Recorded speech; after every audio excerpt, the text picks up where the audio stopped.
Hi, everyone. How are you doing tonight? Hi, Ron. Hi, Teresa Levine. How are you? Hello. Jen is going to be here.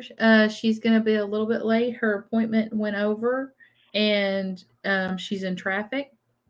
And she So, sits down there there. she is. Oh, there she is. There she is. Oh my God. Yay! Hello. Uh-oh. My sound's not working. Why isn't my sound working? Can you hear me? Yes, Yep, we I can can. hear you. Oh, that's why. Okay, here we go. Can you hear me now? Yes. Yep. Can you hear us? Yes. Hi, guys. I'm so glad to see you. Oh, I'm so excited. I was racing here. I'm We had sorry. an afternoon appointment and had to get through traffic and it's crazy. So how are I'm you? Just get rid of all that stress. Yeah. Thank you. Yes. Yeah. Yeah. Hi, nice So, Sophie. to meet. Hi, nice to finally meet you. Nice to Big meet fan. you, honey. Oh, thank you. And you too, my dear. I'm just, I'm just nearly giddy that you're on. I'm, Oh, I'm gonna have to go on your channel with you because I'm trying. I'm starting to really, um, instead of just getting little snippets of things when I read, I'm starting to really get the entire story, and so I would love to go on with other people that um, can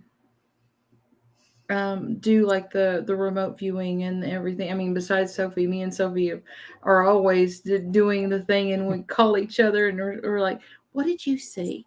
But it's always a long drawn out thing for me, mhm. and now it's coming faster. Yeah. So I'm just like, ah. Yeah, So it's good. we're gonna have to try it tonight. I did it a little bit on Ron's channel and on Sophie's channel, but it's exciting to me. It's Good. like, and Awesome. I want to do more. Yeah, good. Very good. Yeah. um, We're growing. Mhm. I'm growing. We're you are too, but we're growing as well. Well, everybody's growing. I mean, Yeah. I'm just like I'm just so amazed by the leaps that everybody seems to be taking whenever I'm watching different channels and stuff. It's like Yeah. the level of you can almost feel it. You can almost feel their connection, and it's just been growing and growing and growing over the past couple of months. Mhm. And the energy I is sometimes just overwhelming me, you know. Mhm. Yeah.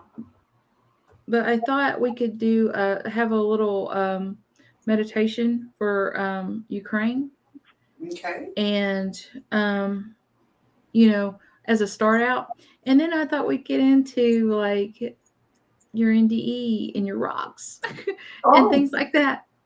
sure. Yeah. Love to. Yeah. Okay, so um, I thought that if everybody just took a few deep breaths and we concentrated on the Ukrainian people, the Russian people, um, send love to Vladimir Putin just so that he could feel that love, even if he cuts it off before it reaches him, it surrounds him, and he's always feeling it. And I thought maybe some of it would break through. So deep breath, let it out.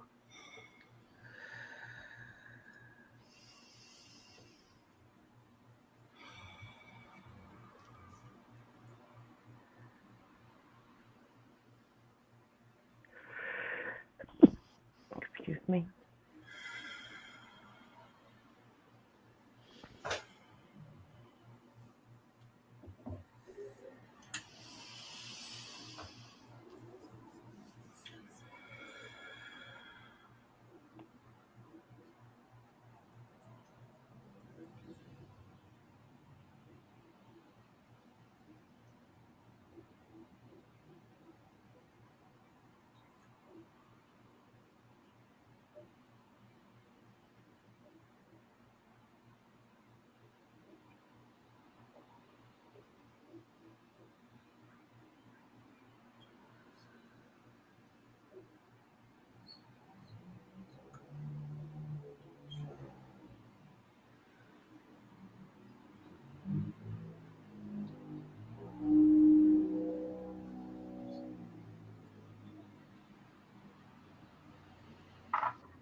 Okay.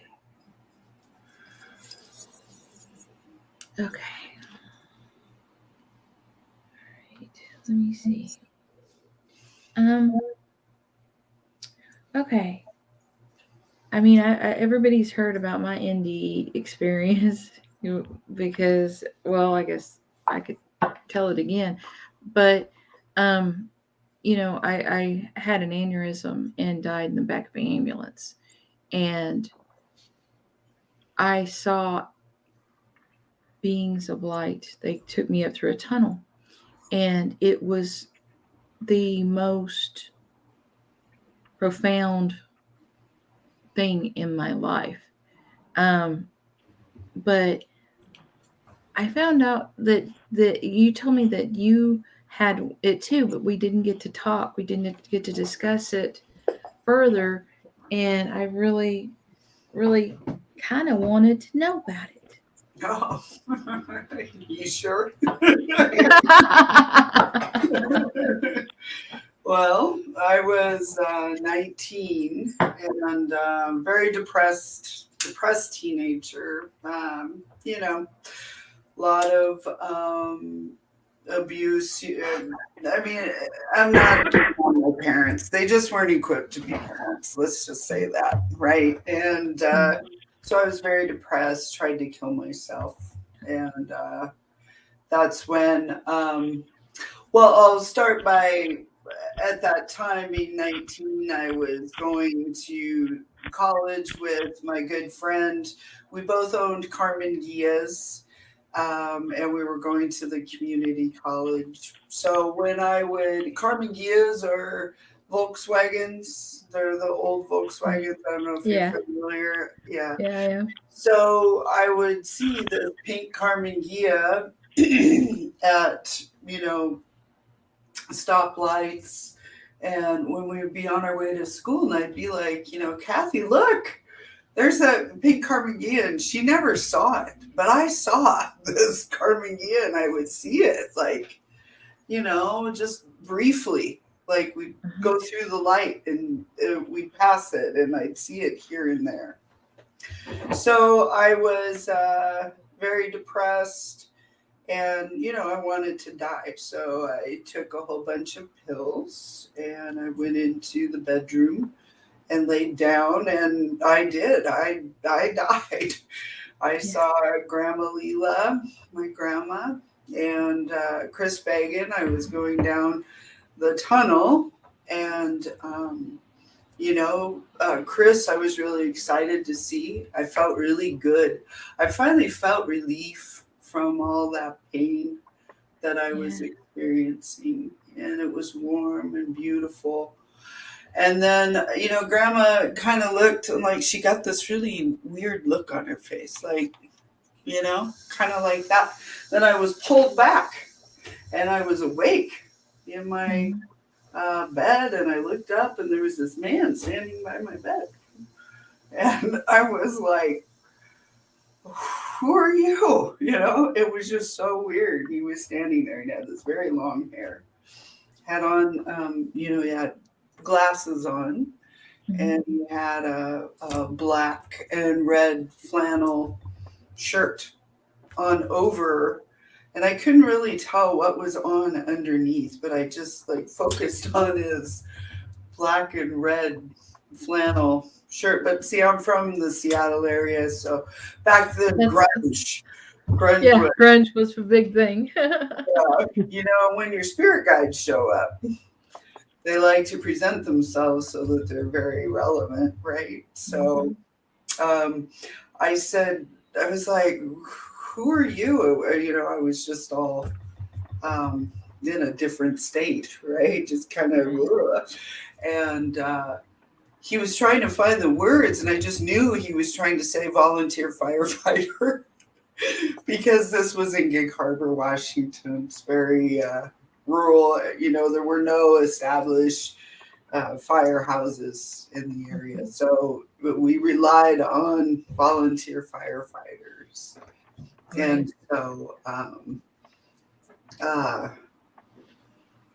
he was, and I said volunteer firefighter, And he said yes. And then, so I kind of spoke with him, but I was really in and out. And then Mike came home, and who was my boyfriend that I was living with at the time, and he called 911 or the ambulance. And so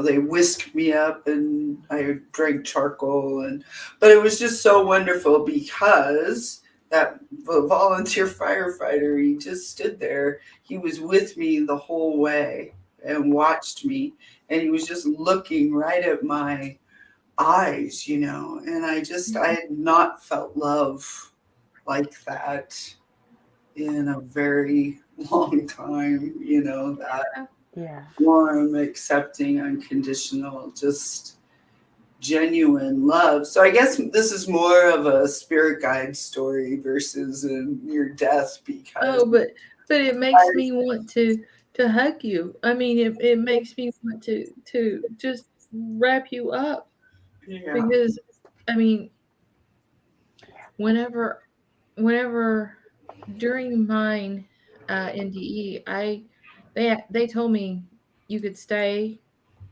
or you could go, but if you go back, it's going to be hard.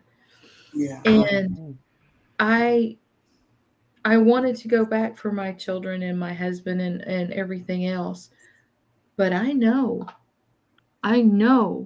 how hard it was to make that decision, because that love, that peace, that joy was just soaked into your bones. Right. Yeah. And Katie, it was like I was actually physically just pulled, like, no, you're not. And I was like thrown back, you know what I mean? Because it was just like I came back into reality, and there's the volunteer firefighter. It was but afterward, in reflection, going from being that very depressed young woman to having the attempt, then afterward, I had such a sense of peace and love. Like, it was just enough to kind of get me up and out to, feel better, or I just had a knowing, that I understood that there was just really something greater than myself. Because when I got home from the hospital, and see, I lived in this house that was down on the water, but right in Gig Harbor in the town. So it was on the very busy street. I was walking up to my car to get in, and there was that pink Carmen Gia.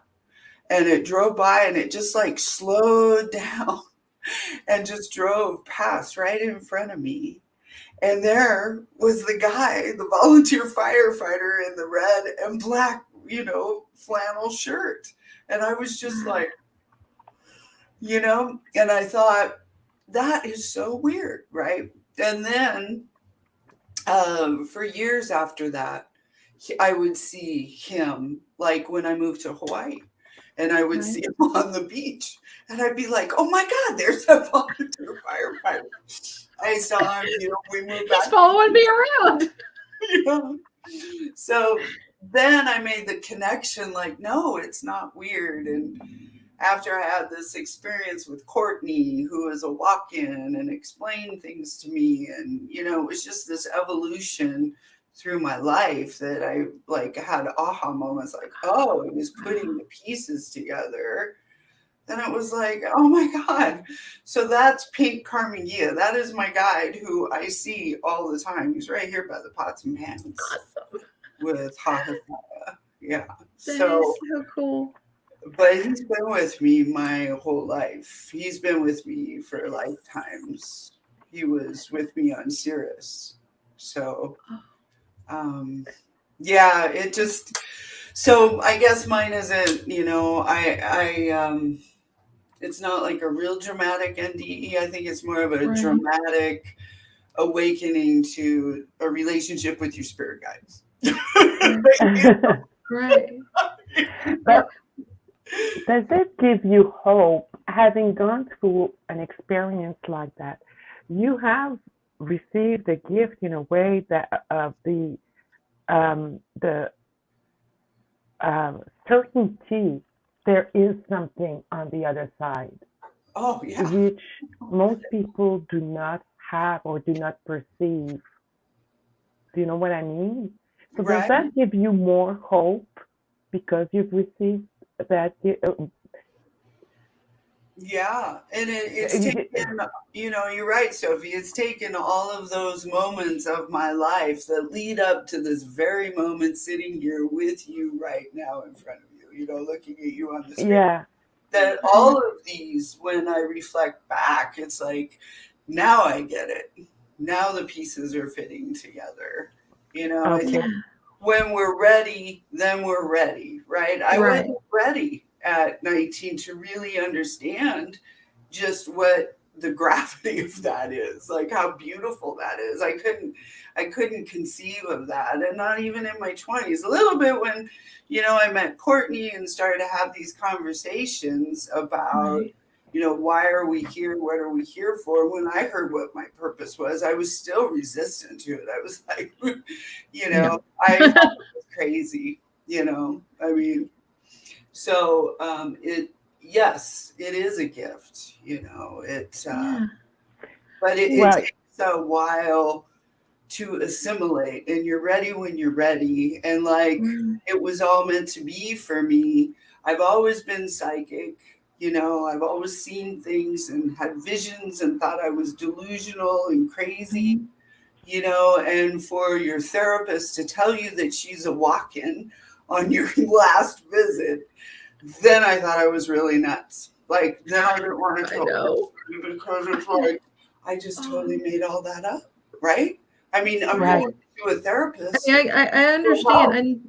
help. I know. I mean, you get so you're thinking, oh my god. When you see something flash through your head, you're thinking, that's it. I'm having a psychotic breakdown. I mean, because everybody says that It's not this is normal. impossible. Yeah, Right. that Exactly. this is impossible. I mean, I thought I was nuts. The kind of family that I grew up in, where everybody's at, and we were all spent time together. My aunts, my uncles, my cousins, and just this very close family, very just, like Mexican crabs, man. You don't leave the pod, right? It's the Mexican Right. crab theory, right? Those, have you seen the crabs and they're down off the Gulf? And they will pull the crab back in. The crab starts to leave and they'll pull the crab back into the pot. Mhm. So that's what it reminded me of. Like, my family Yeah. was just like, you do not have different thoughts, different ideas, so I am truly the black sheep. But Yeah, me too. yes, the way I was raised, it was like, I was raised this way, but here I was having visions, and I could see and I saw things and I saw ETs, and I mean, I had like this completely different experience of reality than what my parents did or my family, right? So I got the message that that's not okay. Exactly Right. like what you just said, Katie.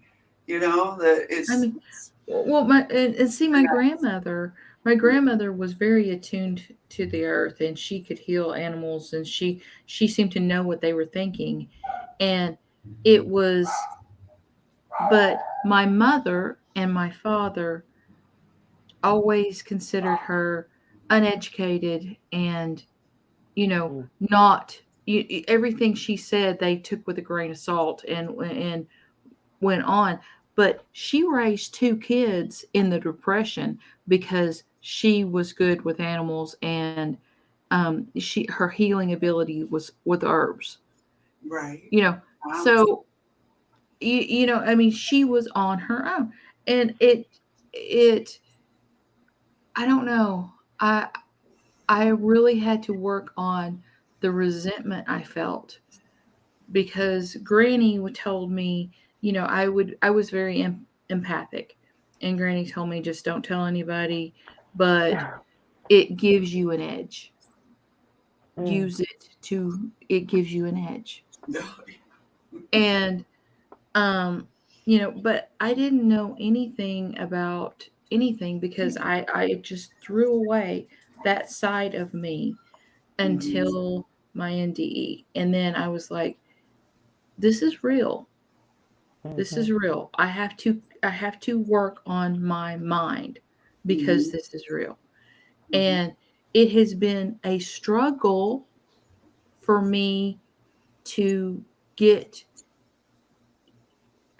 get up in my my gifts, because every time I like have a breakthrough, it's because there's something that like that I saw that came true, or something that um I knew someone was going to call and they did.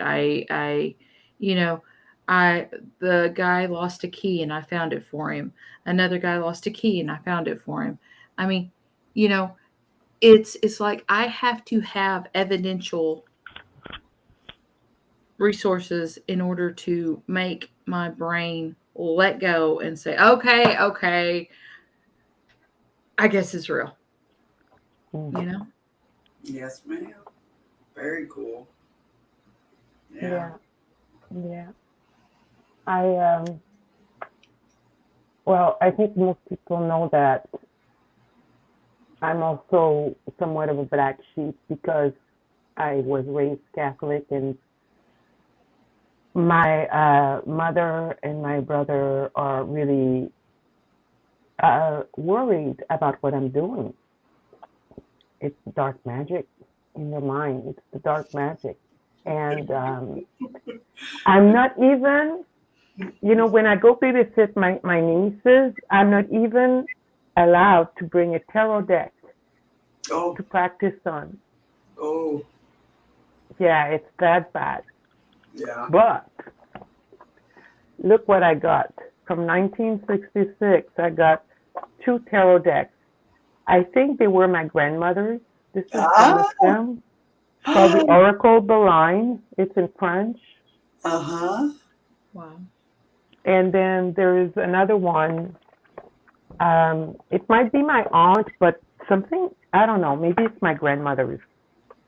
And this big box, it's also a Beline, but it's a different type. I don't know what it is. Pipe decks and things like that. Wow. Yeah. Wow. And it's coming from my mother's mother or her sister. So I think that's ironic that, after all, I feel like I got a blessing in a way that this is okay. Yeah. And they hid it under the bed. Well, Yeah. Your NDE. They did. Yeah. Your NDE kind of. I was going to ask the. Yeah. Jen says she did, so believe it. Okay. Thank End you. of story. End of story. I'm so scared. I'm always thoughtful. That's why she's telling me that. Yeah. I mean, there's Cecile as well that does that. Well, I mean, honestly, that's the thing that, I mean, I'm sure I make you as crazy as you make me, because your unsureties, when I can see how great you are, Sophie, your insecurities, I'm like, no. You did, you're great. And you're like, I don't know. And I'm like, no, get a paper and like you do with your puppy. No, you believe it. I do the same thing with you. Yeah. So, we grow through our insecurities as readers, especially new ones. Did you, when, because you've had your NDE and you're pursued it, regardless of what your family thoughts were about that, did you have your own insecurities about that as well? Did I have my own insecurities? Yeah, do you sometimes doubt messages that come to you, or did you go through, everybody goes through it, but did you have to go through a long period of insecurity when facing that? For me, Sophie, it wasn't really the insecurity of trusting my messages. It was fighting them and thinking and telling myself I'm mentally ill. I'm delusional.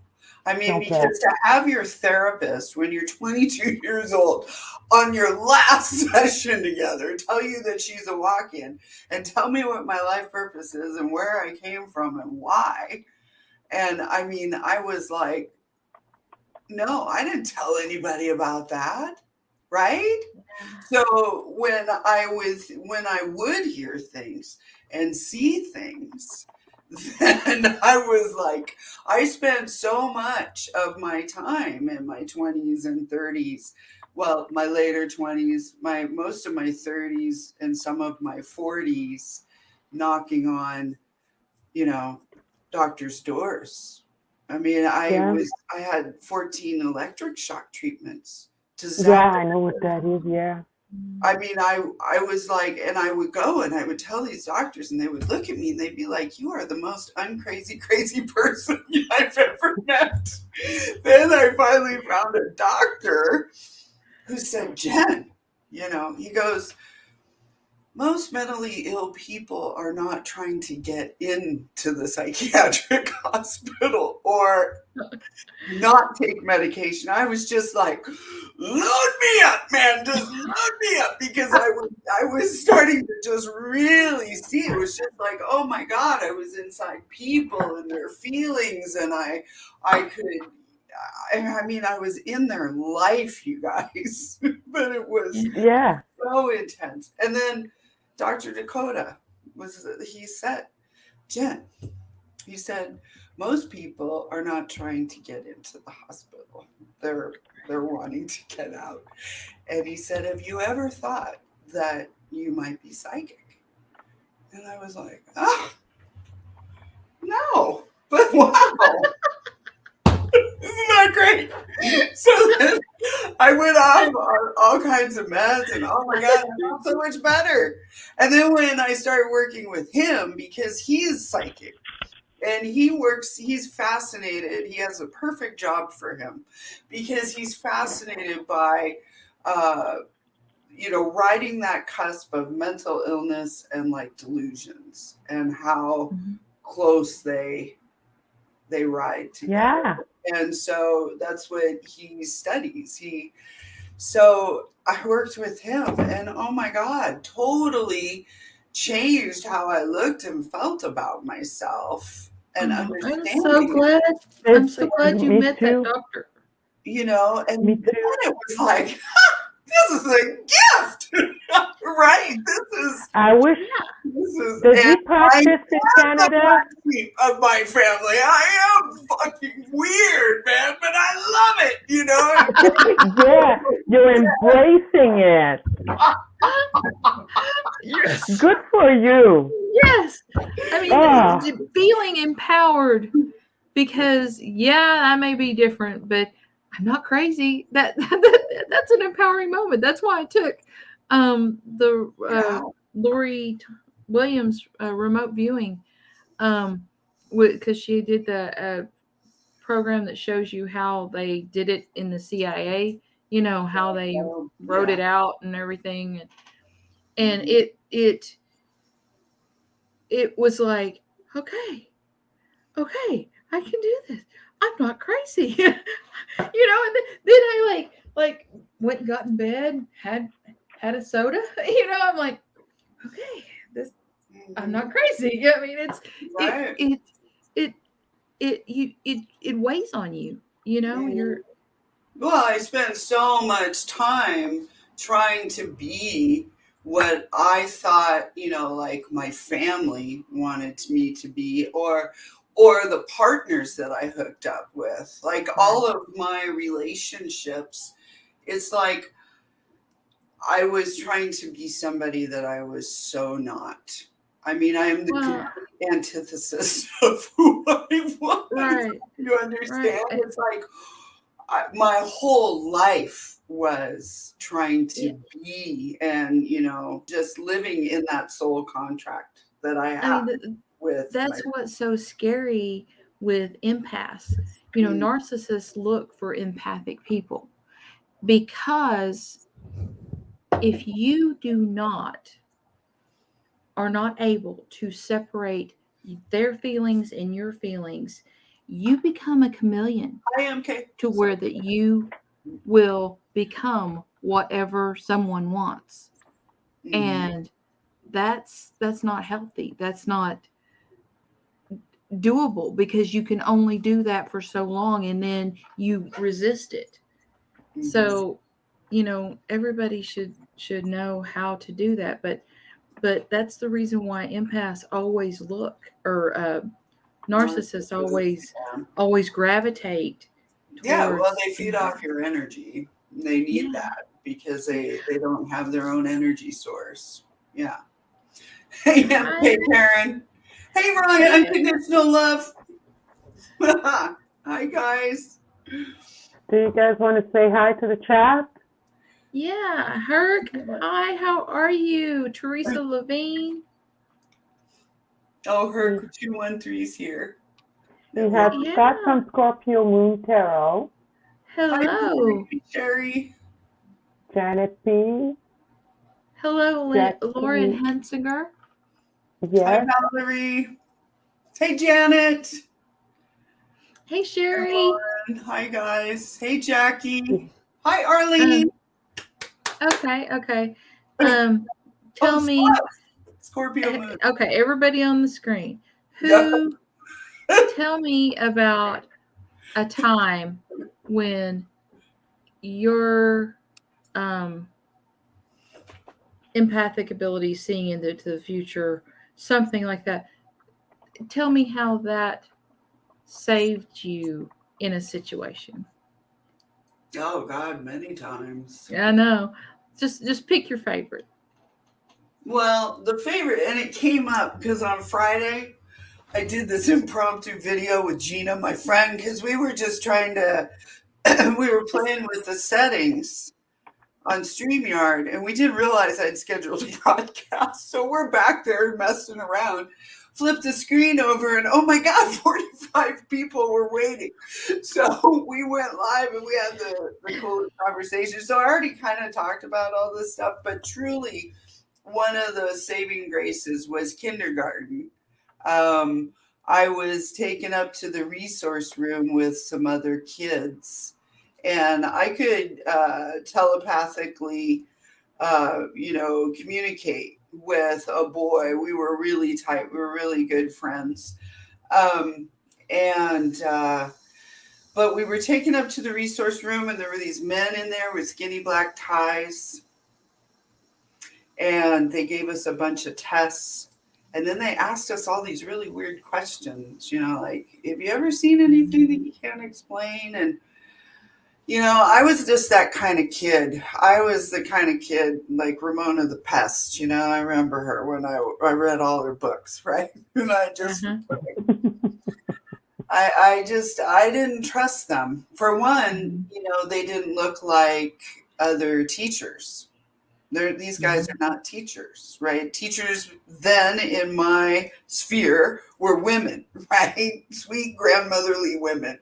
And they were these guys with suits and skinny black ties. And so I had seen Bigfoot that summer on a backpacking trip. And that's so cool. I saw two juveniles in the trees, and we were hiking out to the beach up on the peninsula, up in the whole rainforest. It's very beautiful up there, but northern Washington, out on the coast. And was with my family and family friends. So it was like two families together. My first backpacking trip, we were going to spend the night out there. We did. And, but I saw what I thought were monkeys in the trees. And I turned around and I said to Mr. Well, I shouldn't say his name, and my dad, I said, you didn't tell me there were monkeys in the trees here, that there were monkeys. I was like, and they were like, they started laughing, like, Jen, there's no, and I'm like, see, that kind of thing happens to kids like us, right? It's like, you're looking at something, you're seeing something, you're knowing something, and your parents are telling you, no, oh, you silly girl, you silly little thing. No, you have such an imagination. Oh, It's like, no, I don't have an imagination. They're right there. And so anyway, long story short, I got to the back of the group because I was trying to tie my tube socks up because they were slouching. I was wearing my brother's because they were really big. And I looked up and there was the mother with the two juveniles, with the two kids. And they were two boys. And I'll tell you, Karen. There was the mother, and I could tell she was their mother, but she communicated with me telepathically, like I could do with some kids. And she said, get going. It's dangerous. Go catch up with your parents. But I wanted to stay and play because they were so the nicest energy, just the most beautiful, loving, and they were just like big stuffed animals, man. I was like, this is so cool. You're cool. I mean, I was 4, right? I was going to be 5. I turned 5 in December. So, so when I was in the resource room and they asked me, is there anything that you can explain? And I was about ready to tell them about the monkeys in the trees. It turns out they were people, but my dad said they weren't there, right? I mean, I was kind of thinking that. And my friend, he's sitting across from me and he's like, don't say anything, And then I was like, you're right, man. These guys, they're not trustworthy, I mean, I didn't say it like that, like, hey, man, they're not trustworthy.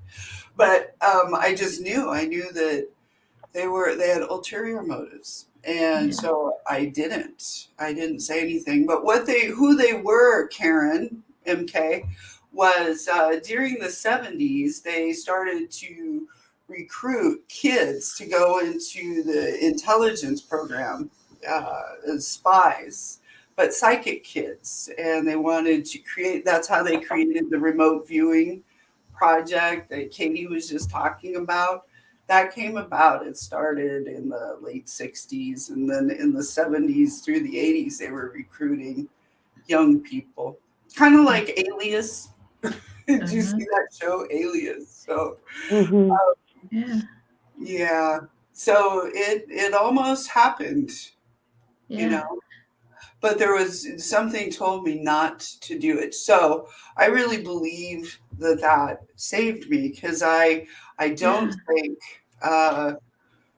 because what I've learned about remote viewing, and I remote view with shamans. I don't remote view in that government style, in that style, right?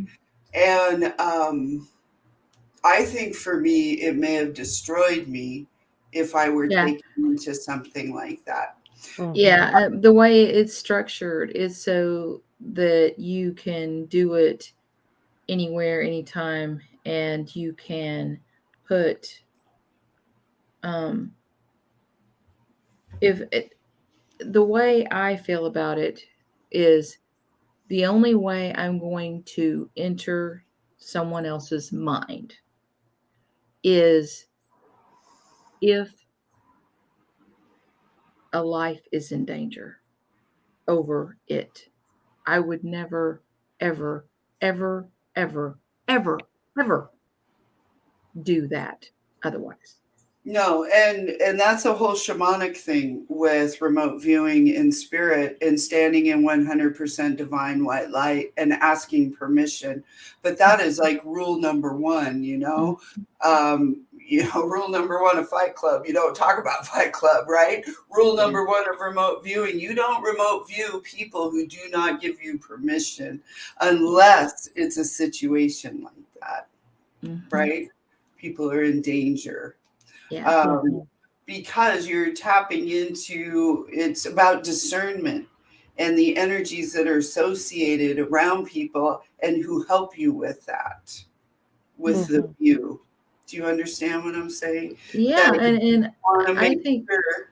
Yeah, go ahead. I think that you're right, Jen. I mean, to be made to view on Soviet leaders, on whatever, whoever at the time was an enemy to America, I think that it would have it it it would have killed something in you, you know.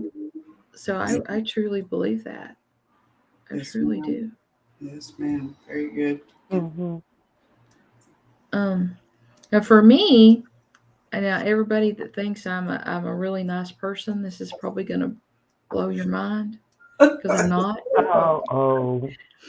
For me, I was a nurse, and this gentleman, or I'm still a nurse, but my license is retired. It's on inactive duty because I can't be a nurse anymore. But anyway, the police brought this man. First, I was working at that time at a rural hospital, very rural. I had, well, this will tell you, I had 6 beds. Six. I had 2 trauma rooms and 4 other rooms. So that's how small my hospital's ER was. That was at that time. And so the cops bring this guy in that they had chased down an alley. Somebody tackled him and he slid. He was drunk and he slid down the alley, or that's what they told me. And he had road rash and cuts and all this kind of stuff. And so I wasn't in the room when they brought him in, and then I walked in, and then every cop, the ambulance crew, the doctor left. Now I was the only nurse in this ER. I called other people from upstairs when I had a real big problem, but it was me on 11 to 7. There is not even a ward clerk on 11 to 7. I was everything. Okay. And the hospital had no security. The security that we had was the guy that buffs the floors. He would walk us to our cars. Okay. So there's a full picture. Okay. So I go in, I'm getting into the suture tray and grabbing the saline to clean him up and all this kind of stuff. And I had my back to him because I was thinking that if the police brought him in, he would be handcuffed to the bed, to the gurney, Right. because the police brought him in. Right. Okay. So, the next thing I know, I'm opening a suture tray and all this kind of stuff over on the thing, and I put, got all this stuff lined out, and this arm goes around my neck and pulls me up to him, and he says, "What would you do if I grabbed one of those knives right there?" He's talking about a scalpel. Grab one of those knives right there and held you hostage to get out of here.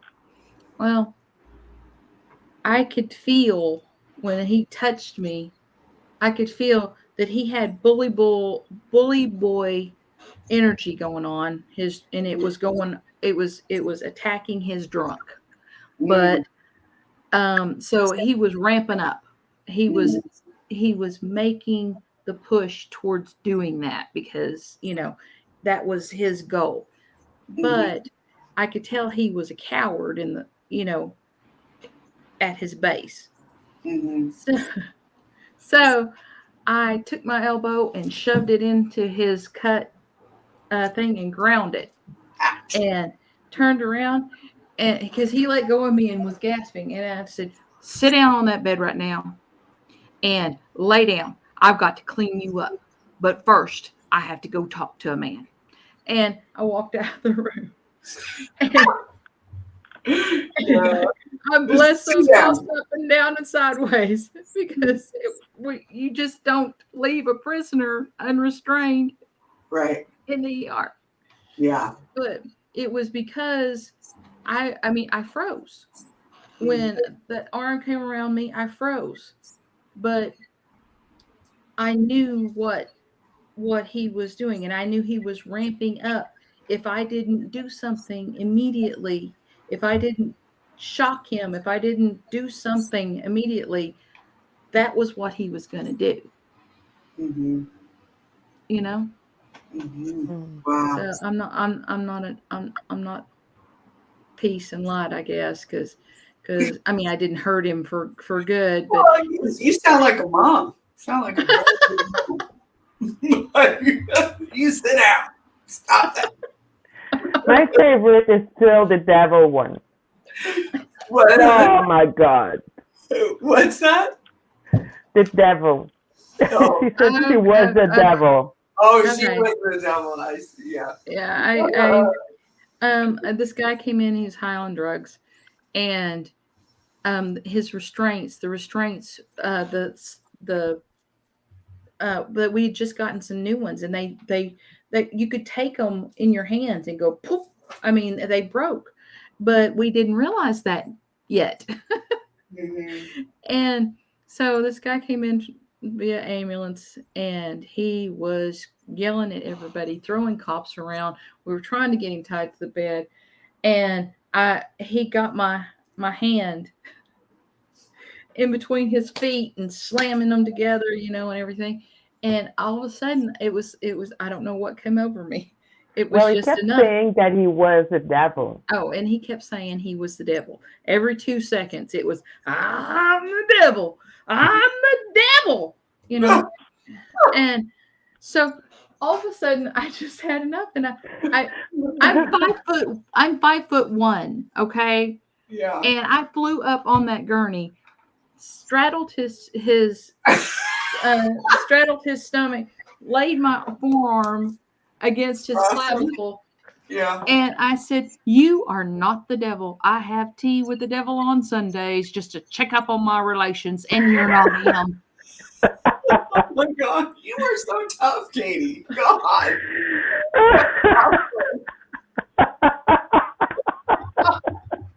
Tea with my relations. Oh, that's awesome. It was, yeah, I like that one. It's funny every time she tells it. Okay. So, what about you, Sophie? well, do you guys know? I mean, I think the news went around the world about Paul Bernardo. He and his wife killed a teenage girl. Yes. They had, yeah. Oh, I had something like that happen in Seattle. It was the Green River Killer. But anyway, go. Yeah. Yeah. He was also the Scarborough rapist, and I was living in Scarborough. I couldn't smoke in my apartment, so I would go out. I would go out for, healthy walks while smoking, and I would go around the park. It was really a safe neighborhood, hence a great place for him. And there was once when I saw a car parked, and I don't know to this day if I imagined it or not, but I thought something was going on there. And the following weekend, I believe, I was being followed. I was walking down the street. I was 3/4 of the way around the park and the block. And this van started following me. And I was thinking something is up with that. Something is up. And he was going very slow. And granted, it was a street where you wouldn't speed, but I could feel it in all of my being. Something was going to happen if I didn't start running. And I started running. It was towards the house where my apartment was, but it was also towards where there was a lot of people. And then I ran not to my house, but to the house next to mine and went behind in the garden in the back of the house. I knew the neighbor, so I knew that, I was going to be safe there. And then the van sped away.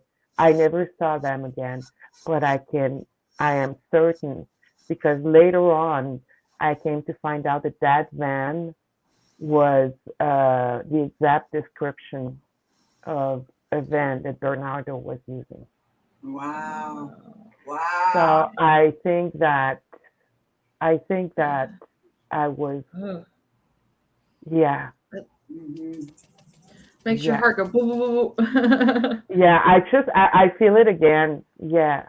And I've always wondered about that car and wondered, could I have done something? But at the same time, I was 20 years old, stupid, young and stupid, young and naive, and I wouldn't have been able to stand a chance against someone like that. And I wasn't sure if that was real or not at the time. But that van, I know it was, it wasn't a good feeling. Scary. Okay. Sage, everybody, sage. Let's sage up. Follow Tonto. Here we go. Okay. Oh, I have some. Yeah. Get it going. Sorry, guys. That's the only one I could come up with. Oh, it's fine. No, it's good. Oh, my thing doesn't squirt anymore. Oh, there it goes. Nope. Okay. Now, how did you come to find about your affinity with rocks? I mean, when I hold a rock, I can tell if it's for me or not. It just lights up. It just vibrates or something, right? Yeah, and yeah, it does. It's like this one is labradorite, but you can't see the. Oh my God! Whenever I see that one, I get crystal envy. Crystal envy. Yeah, I got that at the gym show. Oh, how do you guys feel when you look at this? Oh yeah. Oh my God! Is that? What is that one? You know what it is, Sophie. I can tell. Aquamarine. Yeah. Well, keep going. Aquamarine and. Is it apathy? This is fun. It's like, okay, what's this? And I won't let you look at it. Oh. It's aqua. This? No. Yeah. This is aqua lemurian calcite. Oh, wow. Yeah, this was discovered. Lemurian. Yes. Yeah. Yeah. How do you feel when you guys look at this? Isn't that an amethyst? It's just gorgeous. This is really, really rare. This is from Zimbabwe. And this is purple chalcedony, but it's very rare to have it like this and go into the clear color. It is a quartz, but it's 3 different minerals coming together that create it. It's not amethyst, but and I'm looking at it and I'm like, holy smokes. Only Lemurian quartz will get these striations when it's cut. But you can't really, my camera, there. See how it's kind of striated in how it's cut? Yeah. That's how you know it's Lemurian quartz. Like this has these striations on the side. Like you can rub your fingernail along it and feel the ridges. That's how you know it's Lemurian if it's cut like this. Like if there's any edges cut. But what do you ask? I'm gonna try to get the this little sphere of clear quartz, but it has like windows in it. Windows, and does it have pyramids and Yeah, and hieroglyphics? Yeah. it's just it's like it's so cool. But Yeah. anyway, Yeah. how did you come to? I mean, I've always liked rocks too, and I've always been able to feel which ones I should take home. you know, Oh, um, yeah. but how did you discover that you could see somebody and know um what thing they needed right then? I mean, was it after you had like communed with the rocks for a bit, or just an organic thing? What? Well, ever since I was a kid, I just love rocks. And so when I would be out and like we'd go on vacation, and I would always bring home a rock from wherever we were. And I just had an affinity for rock. And, but it wasn't, until when you get older and it's like, oh, I loved crystals and I would buy rings and I would love them. And oh my gosh. And I would look them up and what their properties were and stuff. But it wasn't until like just real recently, maybe 3 years ago, where my whole relationship with stone changed. And then Courtney, who is my guide, remember the ET walk-in who was my therapist in Bellingham? Well, I saw her go home before I moved to Hawaii. I mean, I saw her fly away.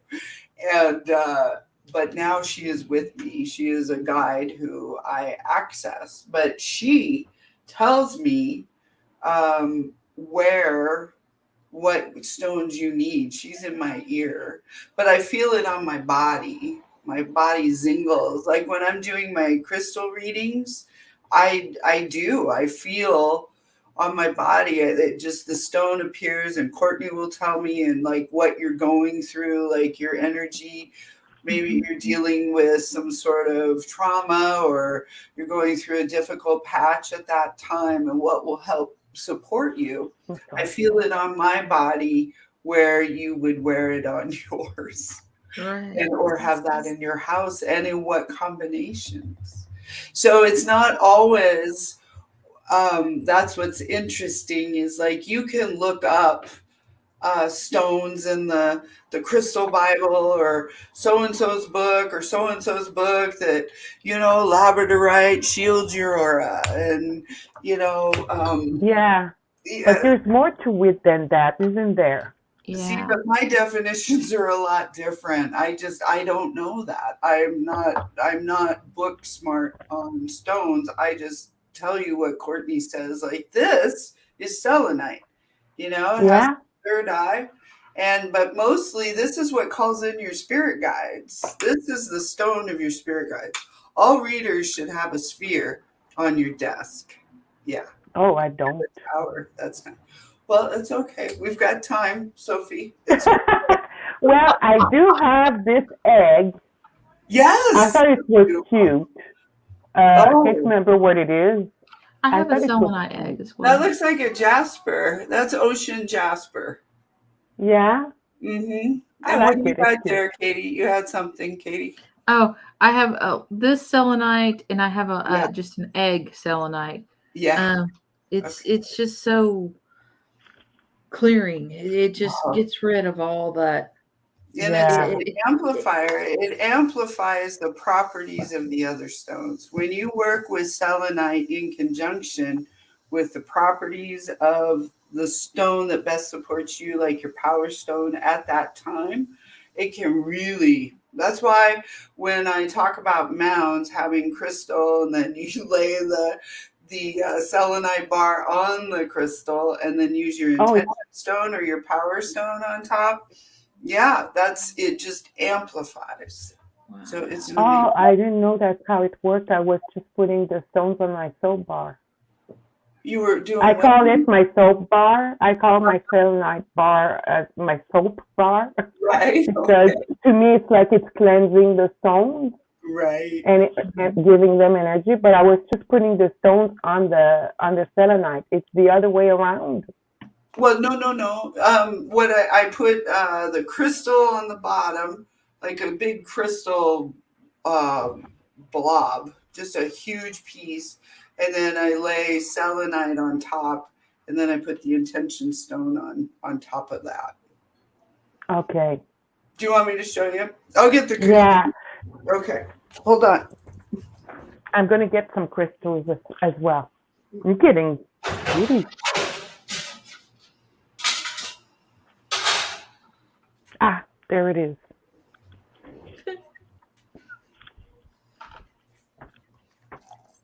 I got my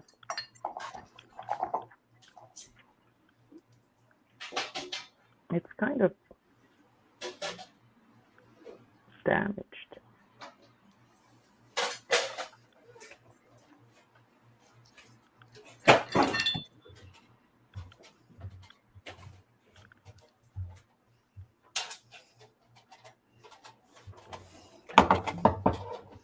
Okay, so this is what I mean, guys. I have this piece of crystal here. See this, how it's terminated? It has all of these points coming off of it. So this is your base. And then I have a selenite bar. See this? And then I lean it up like this. Okay. Crystal, and then you put your intention stone on top. So like the intention stone is the one you want to charge it, you want to give it.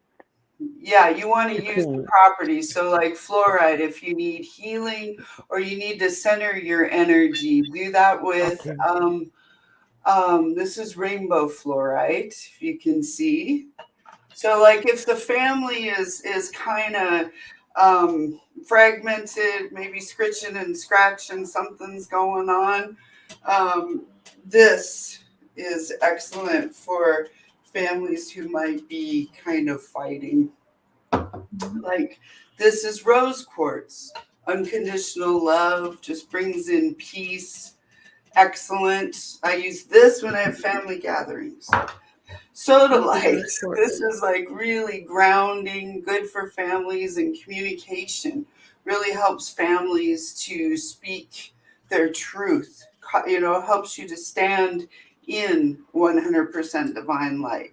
So if you have selenite underneath that, which does the same thing, this is excellent for. See, I have a lot of family support stones here because we live in a small space and I have a family. I have a daughter who's 16, so you know that's kind of what's going on. Kind of needed. Well, I wish my camera would pick it up right. This is the most beautiful rose quartz. It's just a pale pink with darker pink inclusions, but you can't see it, and it makes me so sad. Oh, but yeah, it's beautiful. That's good. I mean, you could take a bath with that, Katie. That would really soothe you. Have you ever put that in the bathtub with you? No, do that. I didn't ever thought about it. Oh yeah, oh boy, yeah, that would be really good for you. It would bring your body back into balance. Sometimes you feel like your spirit is fragmented, like you want to bring your soul back in and coalesce. That would help you in a warm bath. Okay.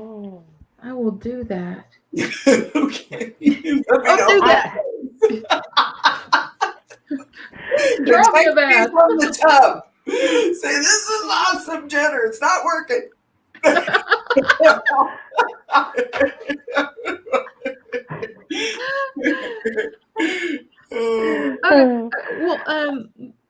Can I ask a quick question? Yes. I call this my amethyst tree trunk because it feels like it's like the bark of a tree here, but it's sliced. Are those real? Is it what, huh? Is it is something like that real or is it man-made? No, that's real. Yeah. That is real? Okay. Yeah, it's been on the windowsill for a long time, so that's why it's all white. Yeah. Is that an agate? Agate? No, slice?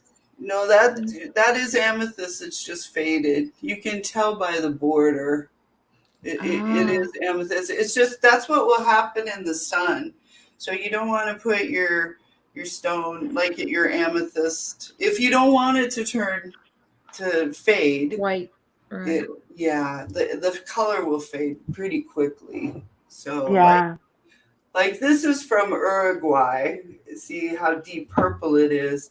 The lighter purples are from Brazil, but the deep purple comes from Uruguay. This is from an ethical mine in Brazil. Isn't this amazing? He's got a little. I just. I mean, it's like you want to lick it. It just. I know it's like great. I love this one. Yeah. Yeah.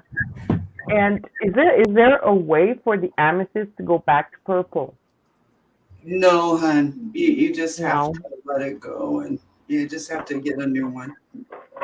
So its power is gone and things like that, or it's kind of like with age comes wisdom.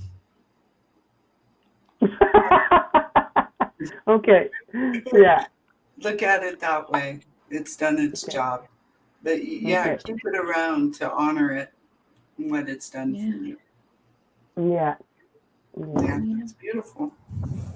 Yeah, because, Pleiades inhabited Lemuria, was seated Lemuria. Arcturus seated Atlantis. Memories, the consciousness, the history are stored in crystal in those civilizations back then, in other faraway places, in other planetary systems. That's where all the history is stored, is in crystal. Star seeds gravitate towards stone. They feel that connection with stone because they're recalling their star seedlet roots. Right? And it's pushing bells and buttons, and it's a connection to what you really know. So, but when Atlantis and Lemuria died out, the stones were taken, or the consciousness was taken into the area we know as Brazil, but other places, but mostly in Brazil. It's huge. And there's huge crystal underneath the earth that the Lemurians left there that kind of help to stabilize our energy. Right. But you can't access those. It's okay to mine quartz. Some people say, oh, it's terrible because you're upsetting the grid. You're upsetting the energy. You are hurting Gaia. And it's not true. That's absolutely not true. They want us to access the stone because just remember that the earth, like all planets, are meant to die. That's the whole point, is they seed them with life and we do our deal, right? And we go through our experiences to ascend. So by changing or bringing up stone is actually connecting to the consciousness, to the higher consciousness. Use it to help us ascend. Right. Okay. Right. That is really powerful, Jen. No. Okay. Well, I mean, it's powerful. I was just like, wow. I mean, just the thought of somebody, a different being that cares enough to want to leave something to help us ascend. That was what I was saying was powerful. Yeah. Mhm. Well, Yeah. that's understanding the reason why are we here? Why do souls exist? What is God? What is this? Why? We Mhm. are all connected. We live in different dimensions to have that experience within our soul, to learn what is it that spirit is teaching us about spirit through our spirit. Mhm. Right. Yeah, can you hang on to Yeah. Yeah, that? Hang on. it makes sense. So, oh, I kind of lost what she said there.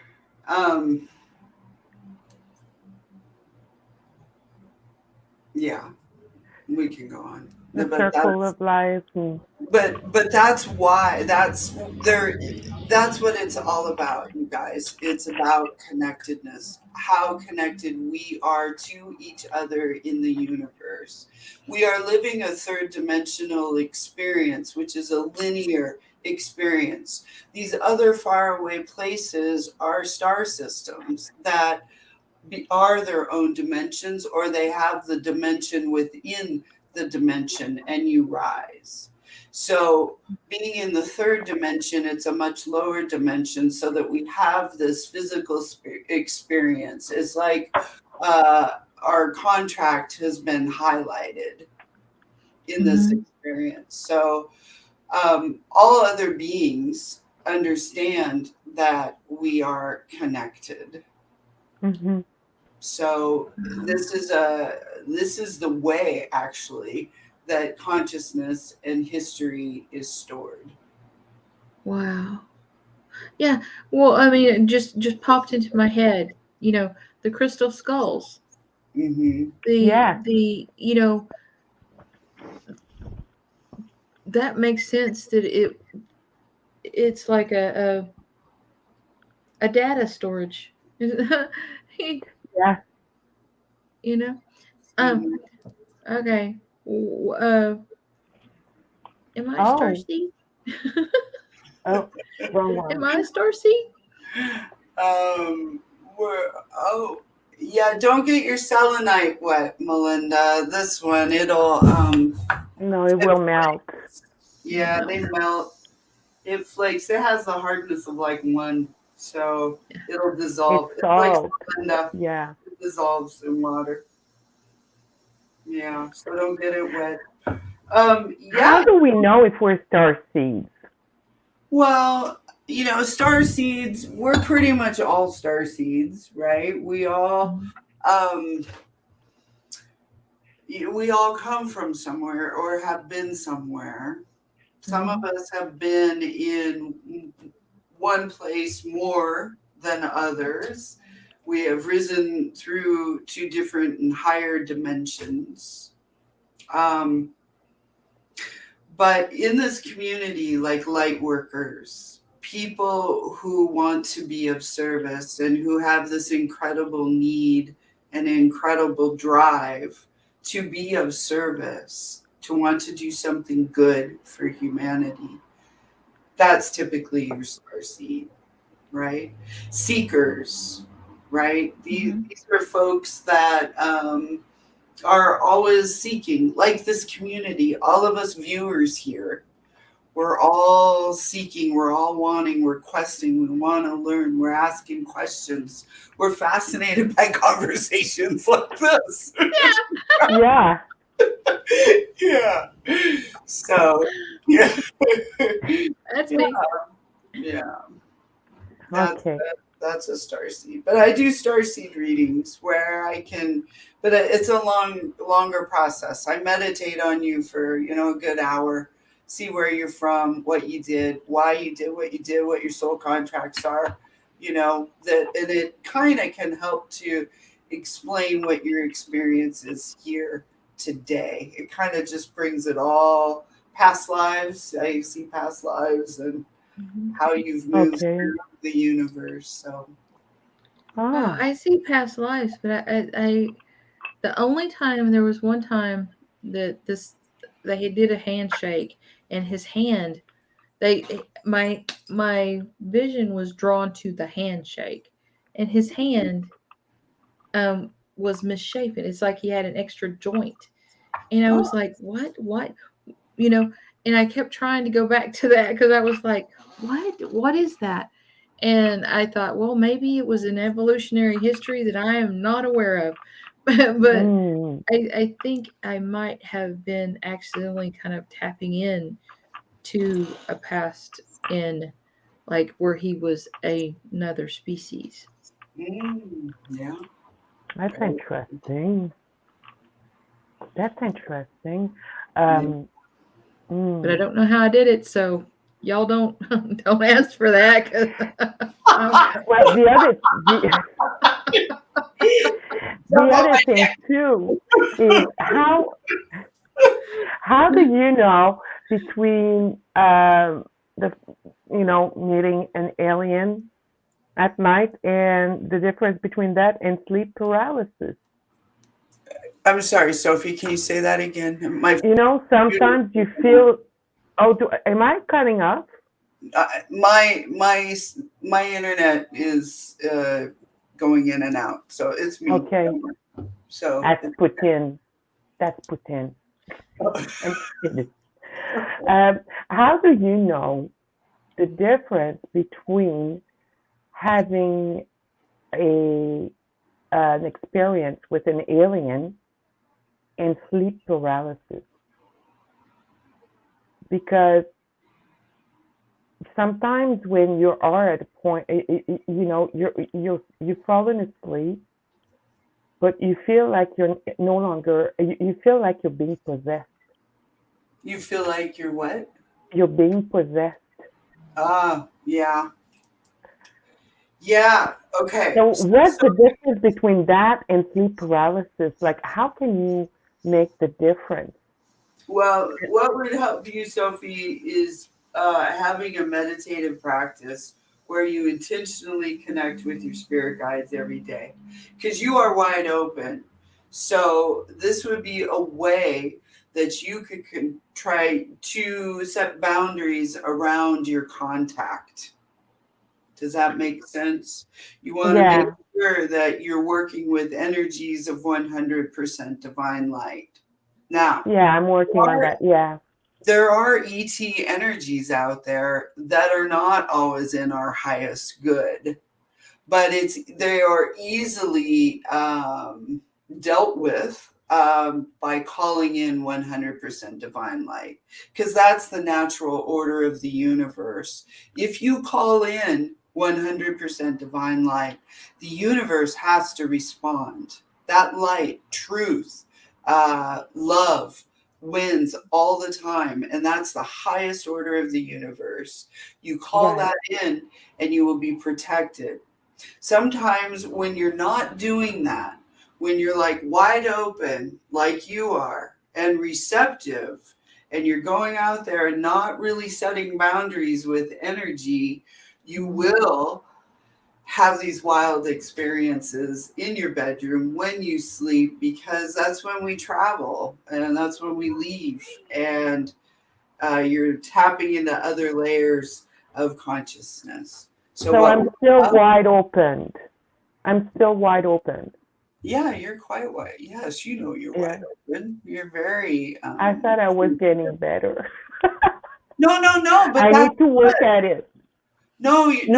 Look at it differently. You're wide open. That you're receptive. You have these abilities.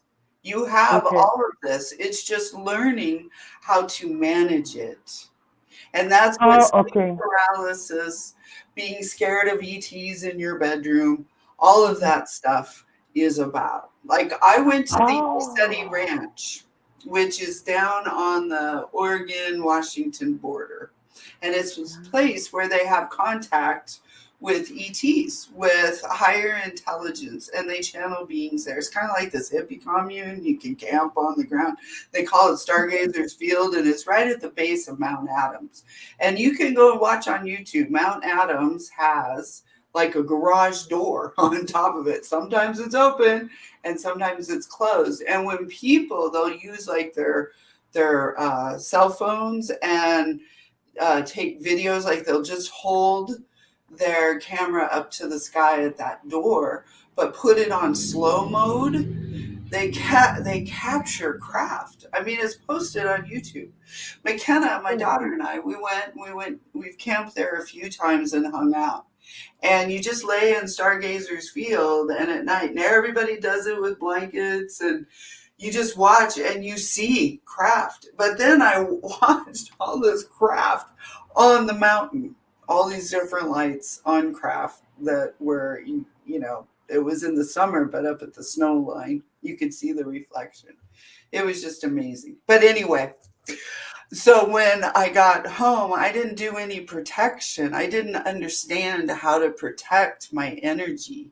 See, I was wide open, right? So all kinds of stuff was able to get in and be in my room and be in my house and be in my spirit. And I had moments like that where I woke up and I was paralyzed.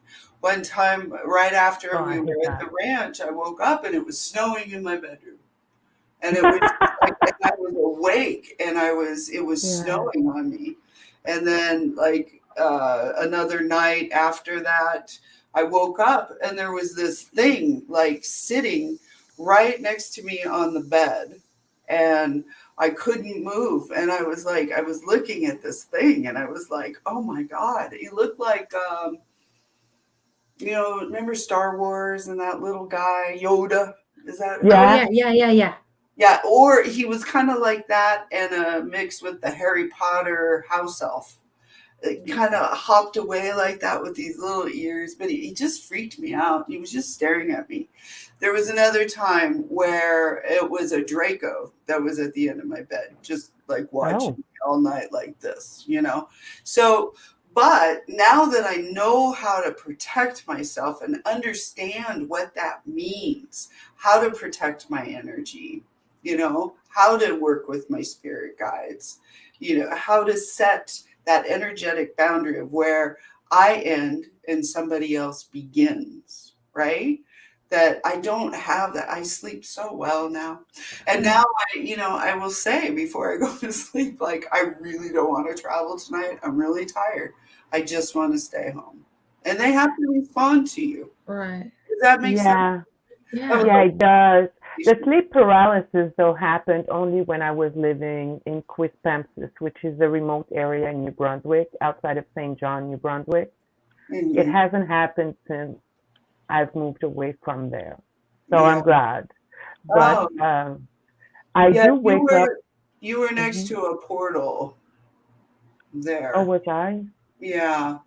So, it's really, I have one in my house here at the end of the hallway. That's why I'm here. And, I used to have a lot of spirits were in here, and Susan Lynn and I have sent some back and helped others cross. And there's been all kinds of weird things in here, but they just aren't here because I think you have to come visit me. You would have a absolute ball on our land. It's over an underground lake, and sorry.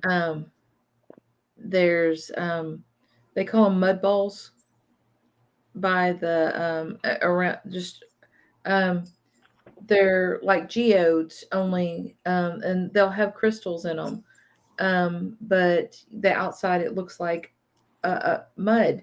But it's when you break it, you realize that it's a geode. There's all the kinds of crystals, and there's flint up on the hill by the cell tower.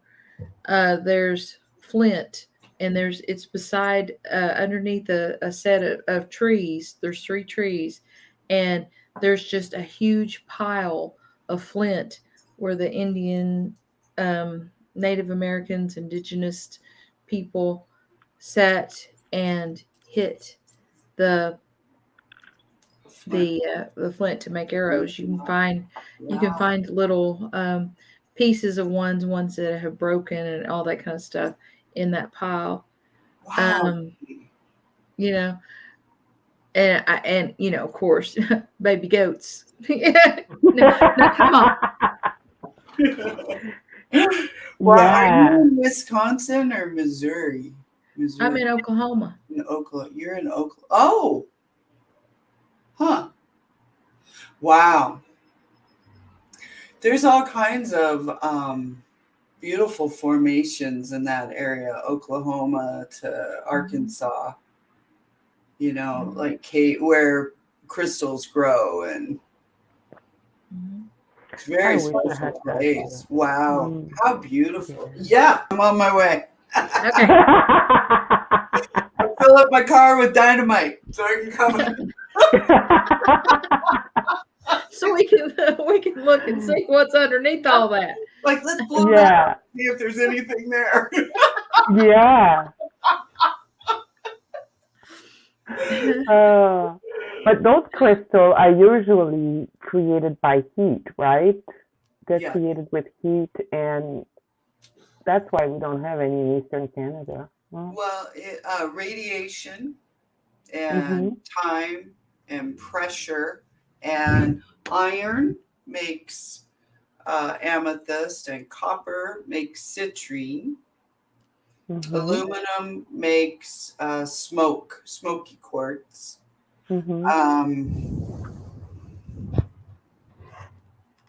Yeah, it's just, it has to be, it's the radiation, Sophie, that there's a lot of radiation in that area of the United States, you know, natural, you know, because of the geothermal stuff going on in the middle part of the United States, Right. how it gravitates down through the landmass.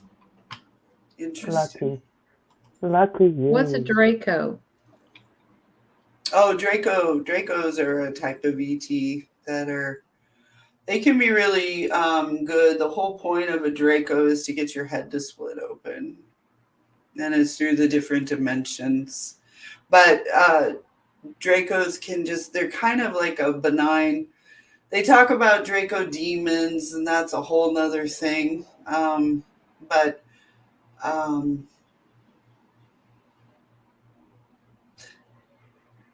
they're kind of, they live in their experience, and they're always having experiences in order to learn to get to the next level. And when they fully ascend, then their head splits open. And they look like birds, like those beady-eyed birds. They're those aliens. And they say that the whole thing with the right wing in our country is being controlled by Draco demons. That's why I call, you know, the whole right, they're just like, oh, controlled by Draco demons. I've always wanted to see, you know, aliens and Bigfoot or Yeti or something else. But I've never seen, and I'm always let down. I would love to see them and remember seeing them. That's the other thing too, because sometimes we might see them, but we don't remember. Am I correct? I mean, I see ghosts. I don't understand why I can't see them too. Yeah, I mean, sometimes we have experiences, but we get brain wiped, and they do that so that everybody can just sleep in their beds at night, you know. Yeah, it's just not meant to be at that time. But you know, the whole thing about like Sasquatch, and I'm gonna have Gail Fowler on my channel on the 11th. And she's an urban shaman who channels Sasquatch. And they were gifted these wands from the Sasquatch people, which is selenite and ponderosa pine and kyanite.